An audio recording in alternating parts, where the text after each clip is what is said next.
Hello everyone. Let's discuss Staphylococcus aureus in short. So in Greek, staphyle means a bunch of grapes and coccus means a grain or a berry. So Staphylococcus, it belongs to Micrococcaceae family. The habitat for the bacteria is our skin. So it normally lives in human being skin. So first time it was named by Sir Alexander Augustin, although it was seen for the first time by Robert Koch and Louis Pasteur. So Staphylococcus, it is a gram-positive cocci-shaped bacteria which could be present in single or in two bacteria together or also in bunches. So bacteria, it could be aerobic and it is also anaerobic, means in both conditions it can survive. So this bacteria, it is non-motile, it doesn't have any flagella. On the nutrient agar plate, it can give white or creamish or you can say yellowish to golden color colonies. The size of bacteria belongs to 0.7 to 1 micrometer. So if we talk about the unique properties of Staphylococcus aureus which make it different from the other family members, so it is catalase, coagulase positive. It can ferment the complex sugar mannitol. It can produce DNase and also cause the beta hemolysis of the blood. Temperature range for the growth of bacteria, it is 10 to 42 degrees Celsius and the optimum temperature is 37 degrees Celsius and pH range is neutral, that is 7.4 to 7.6. So selective media for the growth of bacteria, it is mannitol salt agar, as the mannitol is the sugar which cannot be fermented by all bacteria, and this bacteria has a unique property to tolerate the salt concentration 5 to 10%. So this media is appropriate for the growth of Staphylococcus.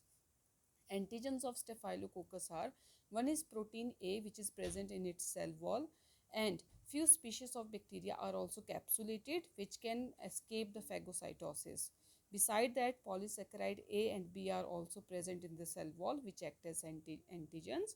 Other factors like exotoxins are also being produced by Staphylococcus. These exotoxins include pyrogenic exotoxins, enterotoxins, and enterotoxins are of 6 types, among which type A is causing the food poisoning. And beside that, toxic shock syndrome toxin is also being produced, and leucocidins, exfolitins, or it is also called epidermolytic toxins, and hemolysins like alpha, beta, gamma, and delta.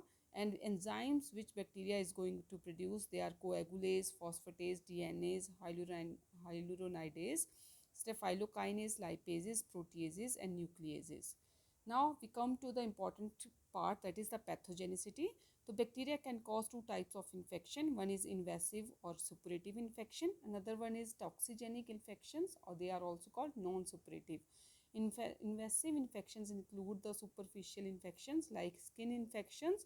So it can cause over the skin folliculitis, boil or impetigo, carbuncle, abscess or sepsis. And bone infections include osteomyelitis, respiratory tract infections like tonsillitis, pharyngitis, and digestive tract infections like enterocolitis, brain or central nervous infection like meningitis, and body infections like septicemia, etc. If we talk about toxigenic or non-suppurative infections, so it includes toxic food poisoning, skin exfoliation, toxic shock syndrome, and staphylococcal scalded skin syndrome. So these are the pathogenicity which the bacteria is going to cause to human beings.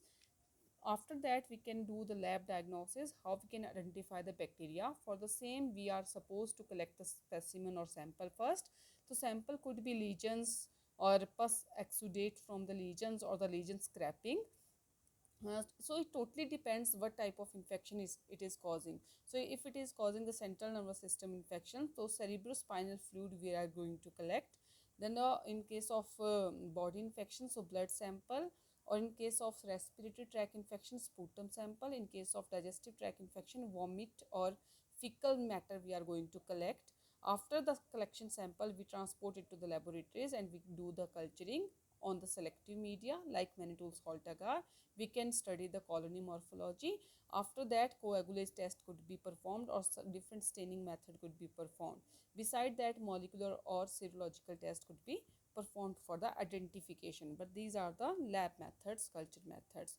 So at last we can talk about the treatment. So antibiotics of advanced levels like trimethoprim or sulfamethoxazole, doxycycline, and clindamycin. These are the treatments. Thank you.